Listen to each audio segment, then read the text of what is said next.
Imos ca formación deportiva. O Noia Portos Apostoli dá pasos importantes para afianzar o seu equipo coa renovación de Thierry, que cumprirá a súa terceira tempada defendendo a camiseta noiesa. O ala brasileiro Thierry continuará no Agustín Mourís unha tempada máis, ampliando así a súa vinculación con Noia Portos Apostoli tras o acordo conseguido para ampliar a súa cesión co Illas Baleares Palma Futsal. Desta maneira, o club aposta pola continuidade dunha das pezas fundamentais do equipo de David Palmas.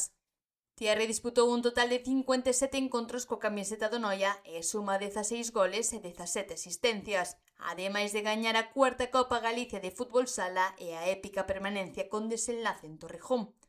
Dende a súa chegada, o ala zurdo non deixou de destacar grazas á súa competitividade, intensidade e ao seu control de balón, o que o levou a ser un dos importantes motores da formación. Con esta renovación, Thierry cumprirá a súa terceira tempada no Noia Portos Apostoli, tendo así a oportunidade de seguir demostrando constancia e calidade nunha afección que segue escalando postos dentro da élite do fútbol sala.